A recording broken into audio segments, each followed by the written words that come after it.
Bayonetta. Hey everyone, I'm back with even more Infernal Demons to talk about. Specifically, the ones introduced in Bayonetta 2. A lot of cool demons were introduced in this game, and I'm here to talk about their name and description inspirations. Since I'm focusing on Bayonetta 2, any demons or forms introduced in 3 will wait until a future video, so I can have a more focused video this time around. Let's begin.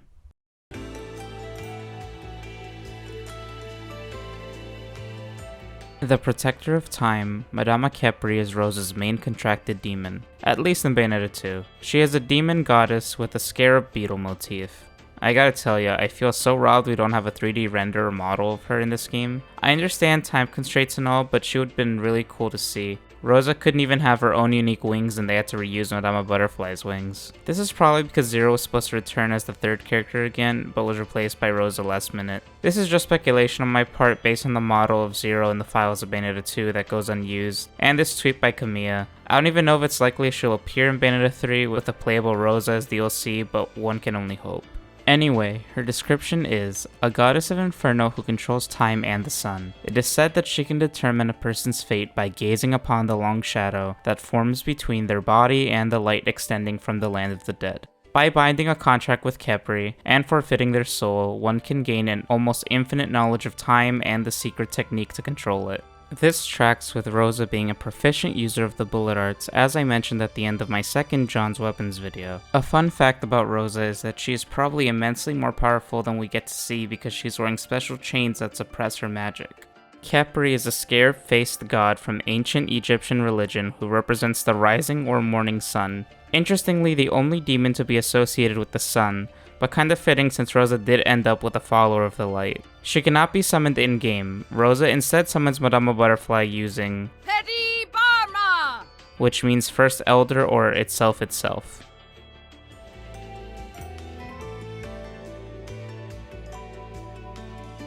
The Destroyer of Fates. Labolas is a vicious beast demon. Labolas is the first nude summon we see Bayonetta use because of the betrayal of Gamora. It has 5 heads with 4 of them being on its legs. It has wings, but we really don't see it use them. It also has 2 long and sharp red fangs.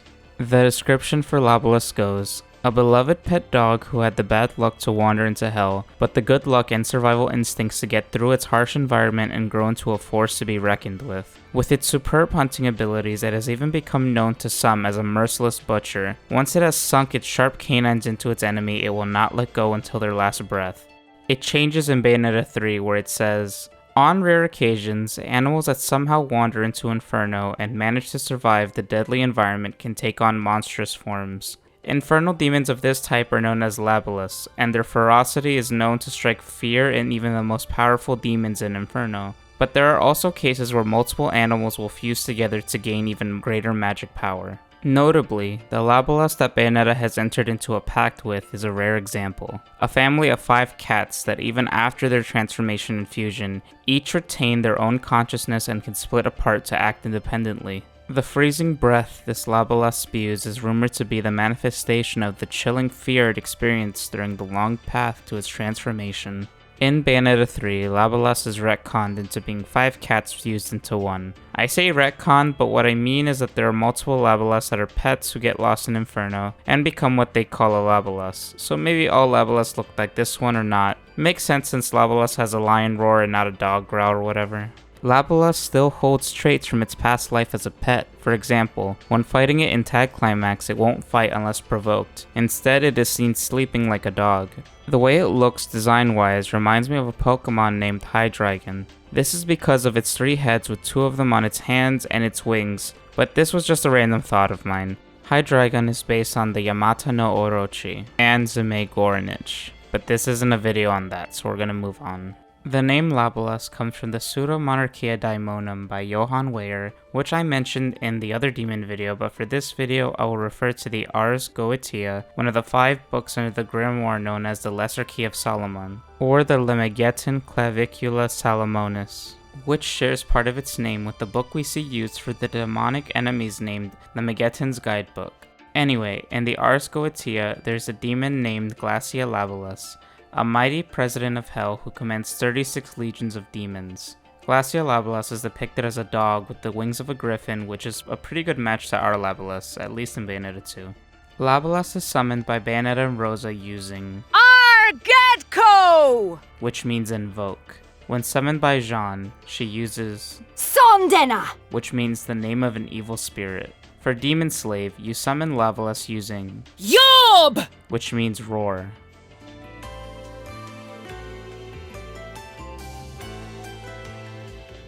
The Presser of Destruction.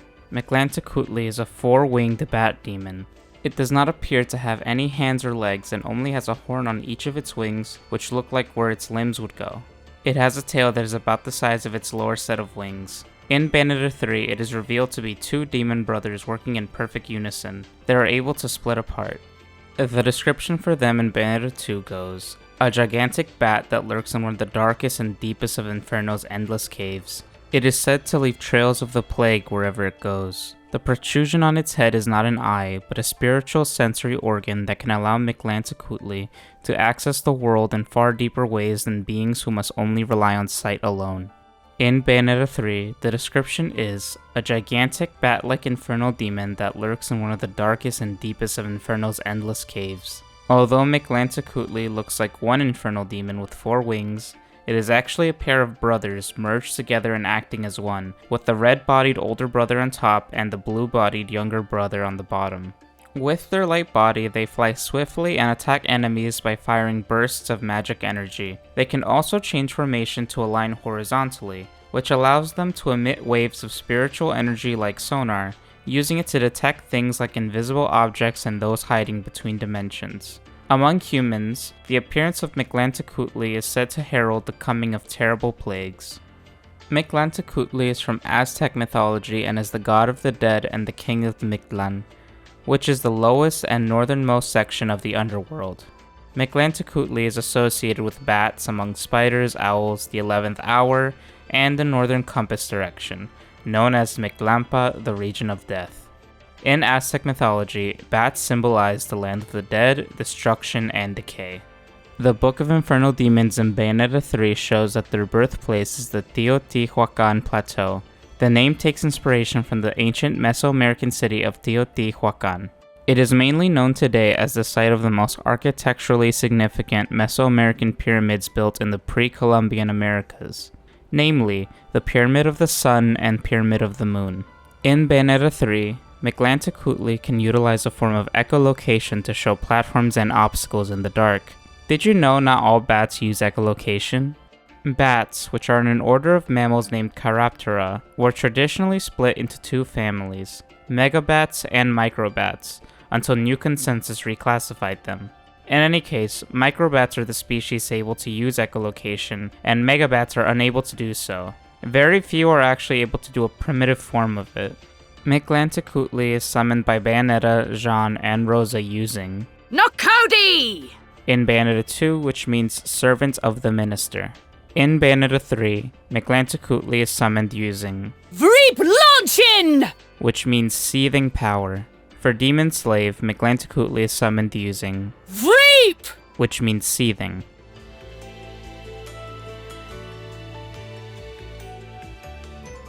The Spinner of Destiny. Hydra is a demon that is a cross between Gorgons and a Hydra. She wears a face covering and uses her hair to attack. She has 7 serpentine heads for hair, and inside each of them is an eye. She also has sword-like appendages on each of the heads. Her main head, the one with her face, has a snake tail behind it, and that's her entire body. The screams of the snake heads can deflect projectiles.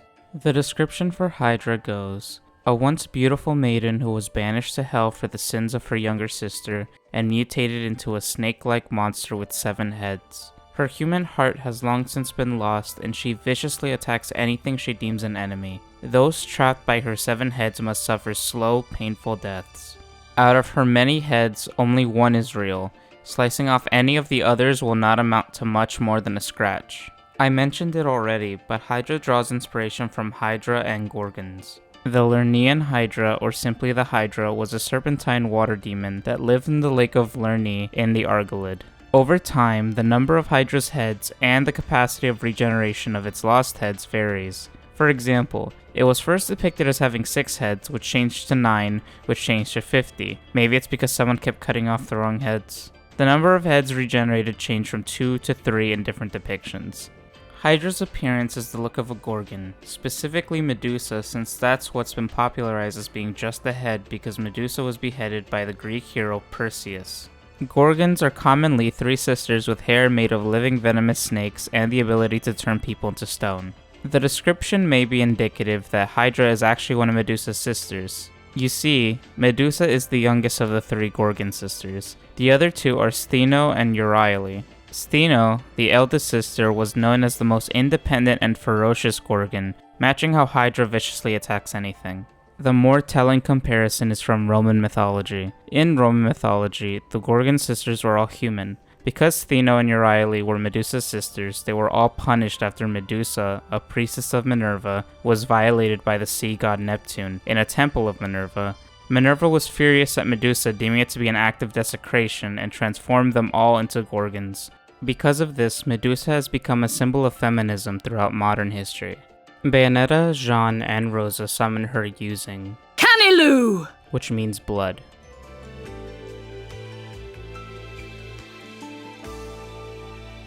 The Severer of the Dark. Diomedes is a horse demon with a long sword protruding from its head. Would this make it a unicorn? I don't know. It has 8 legs and is covered in red flames where its mane and tail would be. The description for Diomedes is one of the 4 man-eating horses that were owned by the ruler of a fallen kingdom. With the demise of the kingdom, the horses were murdered and arrived in hell. Of the 4, the soul of one inherited the name of the king and was reborn as a demon. The large blade extending from its forehead is a soul reaper that leaves a trail of mutilated dead in whatever direction it runs. Though it typically hates being treated like a horse, it tolerates those who have proven themselves worthy. The name Diomedes comes from King Diomedes of Thrace. Diomedes is the son of Ares, the god of war, and Cyrene, a Thessalian princess later turned queen of Cyrene. Diomedes owned 4 horses known as the Mares of Diomedes, who did not like to eat what horses normally eat and preferred to eat human flesh. Diomedes was a savage and would feed them strangers and prisoners. Like their king, the Mares were also savages and could not be controlled. Heracles fought with King Diomedes, and after a long match, Diomedes loses and is fed to his mares. After this, the horses become calm and controllable. Seemingly, all they wanted was to devour their master's blood. The individual names are Podargus the Swift, Lampon the Shining, Xanthos the Yellow, and Dinos the Terrible. The 8 legs of Diomedes may draw inspiration from Norse mythology, where Sleipnir, an 8-legged horse, was ridden by Odin. Unicorns are mythological animals that resemble a horse with a single horn coming out of its forehead. It appears in early Mesopotamian artworks as well as the ancient myths of India. Unicorns are indirectly featured in all Bayonetta games through their horns, which are a crafting ingredient used to make Bloody Rose lollipops and Purple Butterfly lollipops. Alicorns or unicorn horns were said to have healing properties and were seen as powerful remedies during the Renaissance. The true source of alicorns ended up being narwhals. Bayonetta, Jeanne, and Rosa summon it using Sundena! Which is the name of an evil spirit.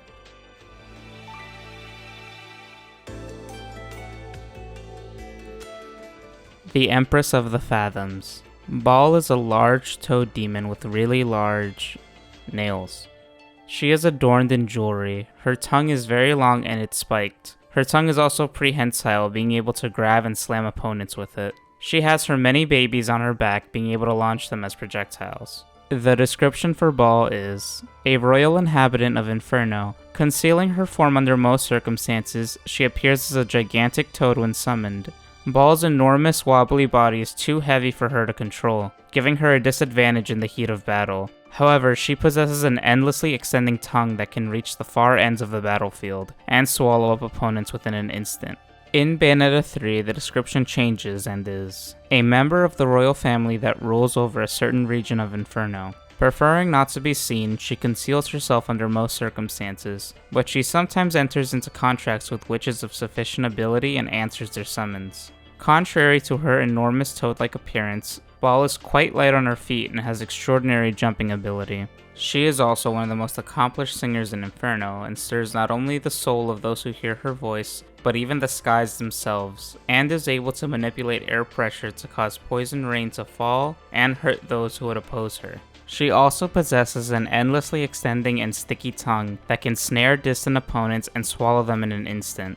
I guess she's been training after she read the first description of herself. Baal being an accomplished singer in Inferno just adds to the lore that Inferno is not just a ravenous place of fear, and has some semblance of civility, although it makes you wonder what constitutes an accomplished singer in Inferno. The name of the toad that carries its eggs on its back is known as the common Suriname toad or star-fingered toad. It does not have a tongue. The name Baal comes from different demonological grimoires such as the Lemmagetun, where he is the first of the 69 demons referred to as King Baal. He is described as a hoarsely throated king with the power to make men invisible and rules over 66 legions of demons. He appears in different forms such as a man, a cat, or a toad. And in the Dictionnaire Infernal, he appears as all three at once. Alternatively, Baal was a title and honorific that meant owner or lord in the Northwest Semitic languages spoken in the Levant during antiquity. The term came to be applied to gods and was used as a title for various deities in the Mesopotamian and Semitic pantheons. In Bayonetta 3, it is shown that Baal's birthplace is the Lucifugus swamp. Lucifugus is a Latin word that means that shuns the light. There is a black magic grimoire named the Grand Grimoire that mentions a lesser demon named Lucifuge Rofocal, who is the Prime Minister of Hell appointed by Lucifer. In Bayonetta 2, Bayonetta, Jean, and Rosa summon her using Espa, which is the name of an evil spirit. In Bayonetta 3, she is summoned using Fabon Zombie, which means poison sea. For Demon Slave, Baal is summoned using Fabon, which means poison.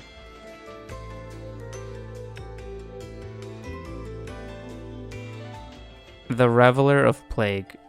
Carnage is the name of the demon swarm of dragonflies. The individual dragonflies appear to have a large round eye on the center of their heads, with sharp fang-like teeth.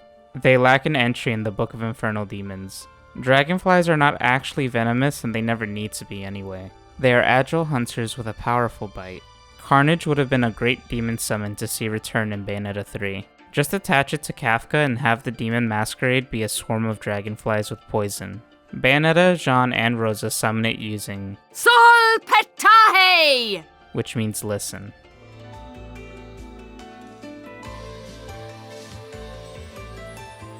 The Controller of Creation. Omne is an omniscient being and appears to be a fusion of Jubileus and Queen Sheba. As such, her eyes are the same color and position of the eyes of the world. Her description is an omniscient being formed by a miraculous unison of the powers of Paradiso and Inferno. The past leaders of the Umbra and Lumen clans, though they were aware of Omne's existence, were unable to summon it to this realm. It took the combined power of light and darkness, united in the bond of father and daughter, to finally summon Omne successfully. Possessing the qualities of both darkness and light, it can defeat even the most dissonant of chaos.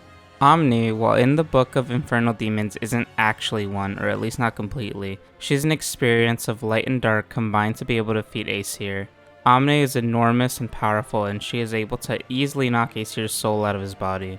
A lot is unknown about her and just what she is. Is she even able to exist outside of a fusion summon? We don't know. I would assume not, especially since her independent existence creates more issues with the split between light and dark. Omne comes from the combining form Omni, which means all. Omni is commonly used in words that describe all-powerful beings such as omnipotent and omniscient. Bayonetta and Baldur summon Omni together with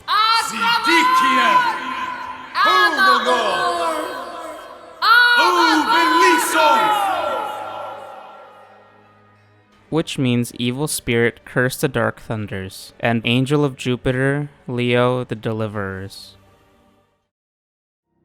Unlike the angels of Paradiso, the denizens of Inferno do not follow a hierarchy, and it is endless fighting for territory, it seems. Since most of the names of these demons are just negative feelings, words, or sins, it's a little harder to describe them. So I'll try to make conjectures that fit them best if I see them in the descriptions.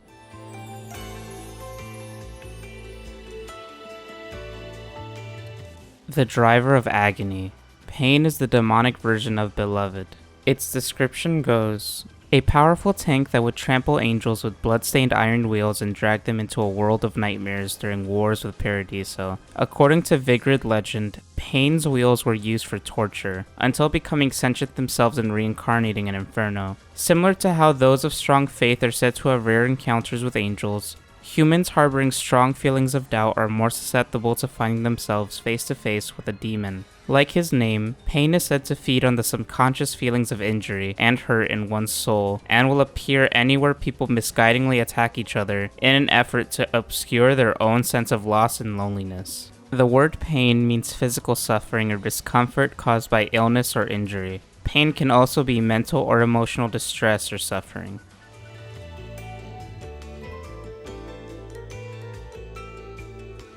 The consumer of all. Insidious is a manta ray-shaped demon that can act as a vessel to carry demons inside, possibly making it a counterpart to the angel worship.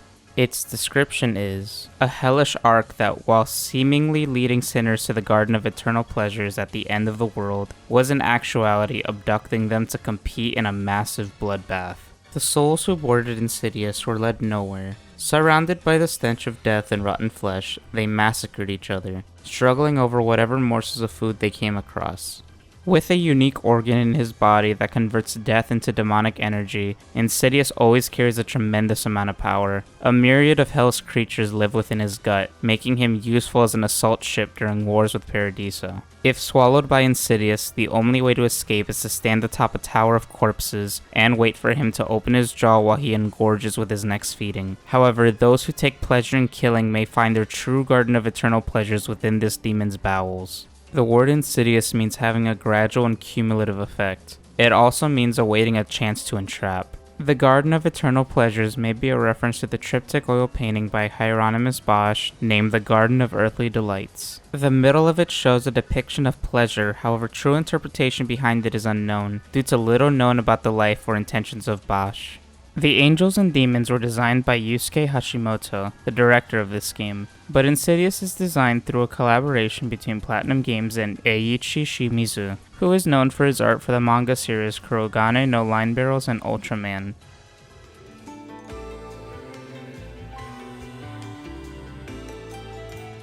The Craver of Hatred. Hideous is essentially the demon version of Affinity. The description for it is a clan of demons who infest the Malbolge caves of Inferno. They constantly scuttle in groups, searching for unfortunate prey who have lost their way. Hideous often appear in groups in the human world as well, but displaying no cooperation in movement. For them, there is only scrambling for prey in a mad dash. Yet Hideous possess a very strong intelligence, able to forge various weapons and rarely challenging enemies that appear in larger numbers than their own. If one is sighted by this merciless demon, overpowering it is the only option. Only a few are capable of this, namely the Lumen Sages who control the power of the light, and the Umbra Witches who control the power of darkness. The word hideous means offensive to the senses and especially to sight, exceedingly ugly or morally offensive. There is concept art of a demonic affinity that is black and red with a scythe that would later become hideous. The Malbolge caves are a reference to the 8th circle of hell known as Malbolge. The 8th circle of hell is where those who commit the sin of fraud go, basically, in simplest terms, liars.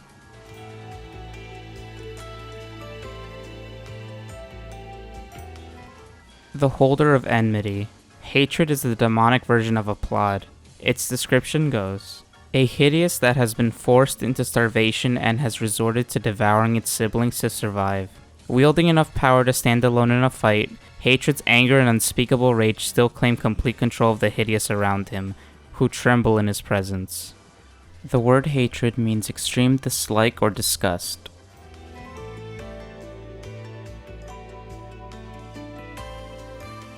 The Gatherer of Rancor.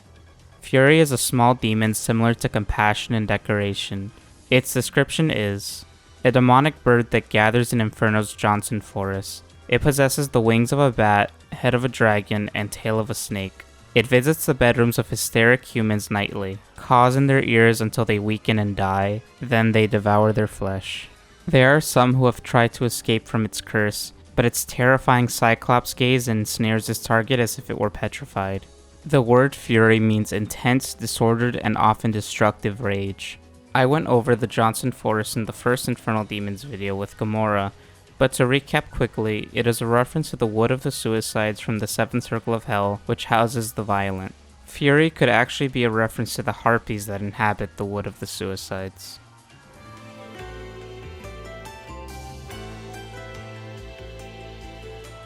The Confuser of Elements.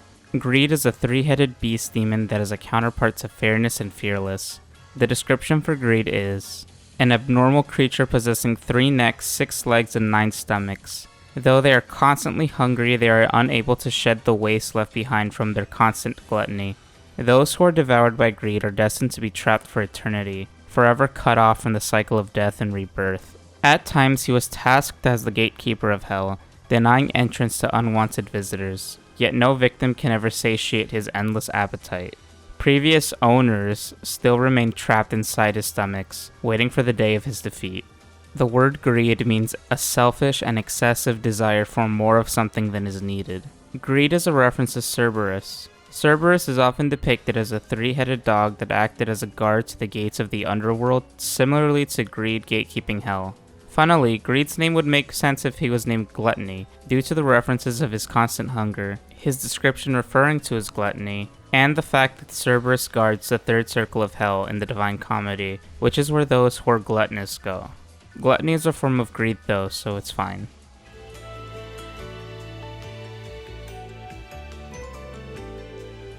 The Enveloper of Flame. Pride is a stronger version of pain. Together, they could be the demonic counterparts to Urbane and Gravitas. His description goes, a fallen angel from Paradiso who once served God as a blazing chariot. Bearing the name Pride, those who summon him trade their ears and eyes for power and pleasure. However, those who call him forth must be careful with his power. He controls his reins, not the one who summoned him, and once the flames of the chariot have been ignited, they cannot be extinguished, not even by Pride himself. The word pride means the quality or state of being proud. When pride is defined as being sinful, it is exaggerated self-esteem or being conceited. Pride as a blazing chariot may be a reference to a Bible verse called 2 Kings 2:11, where it describes a chariot of fire that God used to transport the prophet Elijah to heaven. Pride is one of the 7 deadly sins which are stated in the Divine Comedy under Purgatorio, where they are referred to as the 7 terraces of purgatory. The 7 deadly sins that we know is linked to early Christian Egypt, which was influenced by the teachings of the School of Alexandria. The list we know now comes from Pope Gregory I, who revised the list made by 4th century monk Evagrius Ponticus, where he listed 8 evil thoughts. The Wikipedia page on the 7 deadly sins is a very fascinating read.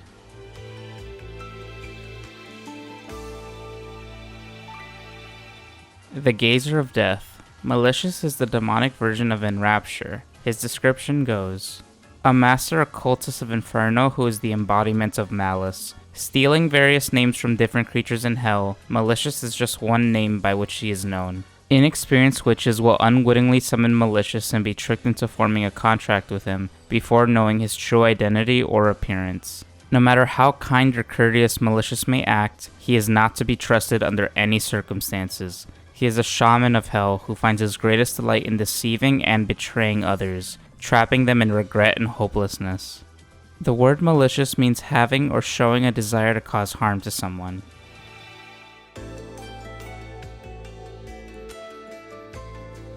The Swindler of Progress.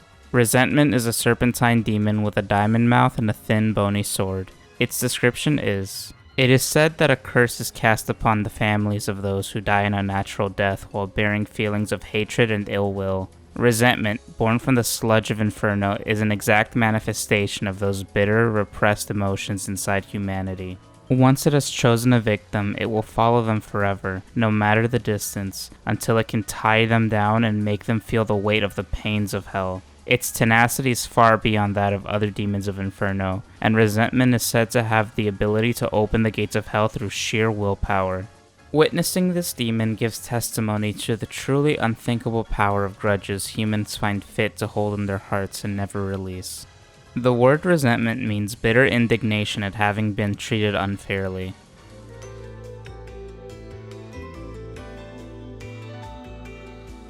The Embracer of Extremes. Sloth is a demonic counterpart to Grace and Glory. His description is, a demon who lies in wait for pious believers to be granted entrance to Paradiso, so he can slice them apart and cast them to Inferno during their ascension. The 6 swords sheathed in his back represent gluttony, profanity, doubt, idiocy, rage, and arrogance. Each blade awakens feelings in victims of its respective sin when cut. At first, those who witness Sloth are filled with joy to reaffirm the truth in their religion. In the next moment, they are filled with sadness as they are tossed to the darkness of hell. Not only concerned with humans, sloths have been responsible for countless fallen angels. The word sloth means disinclination to action or labor. It can also mean spiritual apathy and inactivity. Sloth may be a reference to Mara, a malignant celestial king who tempted Prince Siddhartha, or the Buddha, by trying to seduce him with the visions of beautiful women, the beautiful women being Mara's daughters. In traditional Buddhism, there is a metaphorical form of Mara known as Klesha Mara, which is the embodiment of all unskillful emotions such as greed, hate, and delusion. The 6 swords may be a reference to Samsara, which is the beginningless cycle of birth, life, and death. There are 6 realms of rebirth, 3 good ones and 3 evil ones. The good ones are God's realm, human realm, and demigod realm. The evil ones are animal realm, hungry ghost realm, and hell realm. Samsara ends when one attains nirvana. The Bayonetta wiki explains this in greater detail.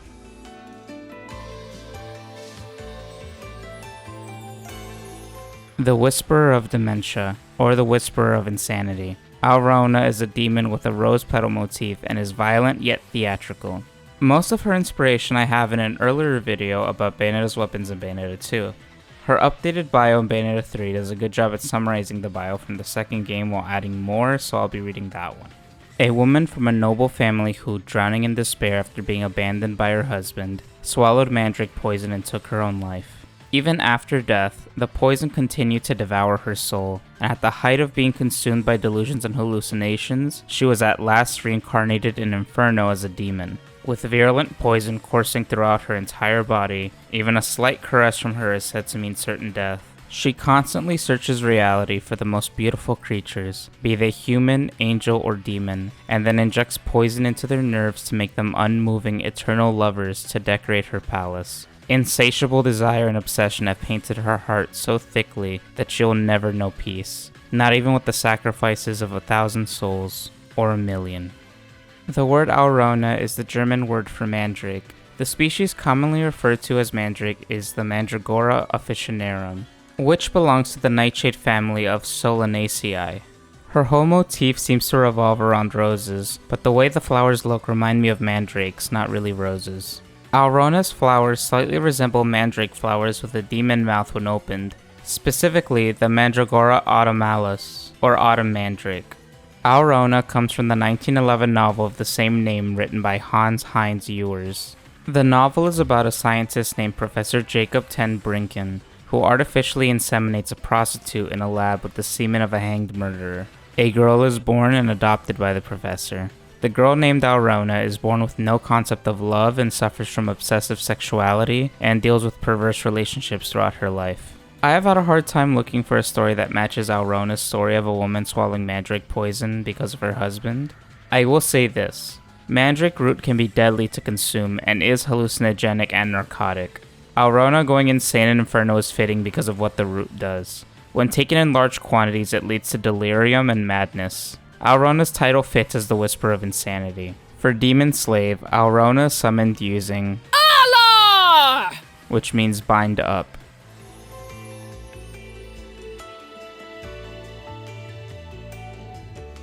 The Infinite One.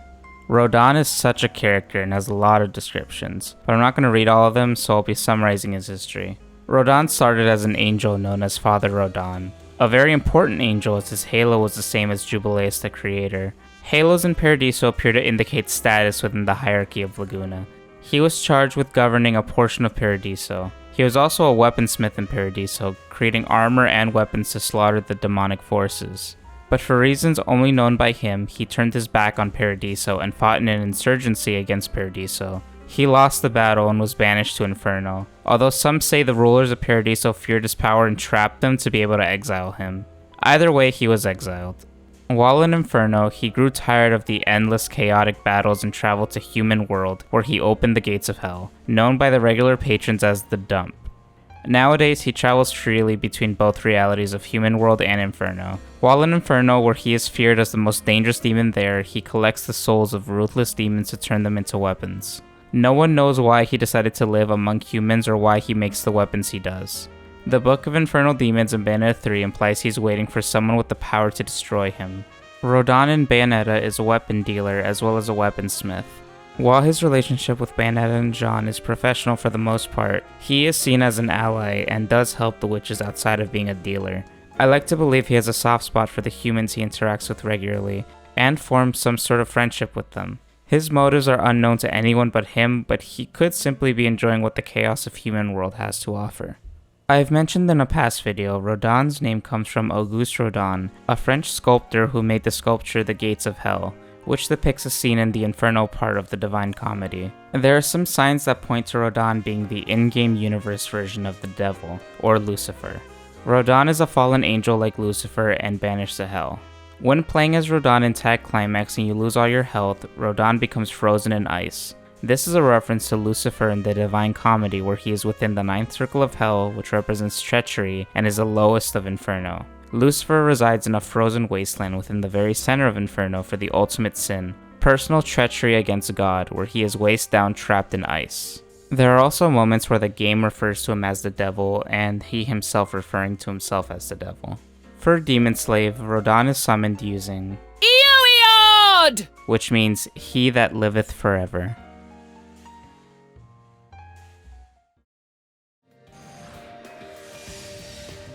Didn't think I'd miss a good fight, did you? Imagine this video filled with all the demons in the series. Anyway, I'm sorry for how long this video took to get out. I've been really busy this time of year and I greatly appreciate your patience. I want to say congrats to Bayonetta 3 for winning the Best Action Game Award, no doubt about it for me. We also got a glimpse at Bayonetta Origins, Cereza and the Lost Demon, which looks like a spin-off based on the hidden chapter in Bayonetta 3. Personally, I'm not remarkably excited. I think the story implication is a big deal, and after Bayonetta 3, I'm not very hopeful. I think charging $60 for gameplay that might be very different than usual is a bit steep, and it also feels like it's just here to justify the new story elements introduced in 3. That being said, I will remain cautiously optimistic that because of the award Bayonetta 3 won, and people's relative excitement for Bayonetta Origins, that the future of the Bayonetta series is looking bright. Also, new lore is always welcome in my eyes, so I'll see you all next time and thank you so much for watching.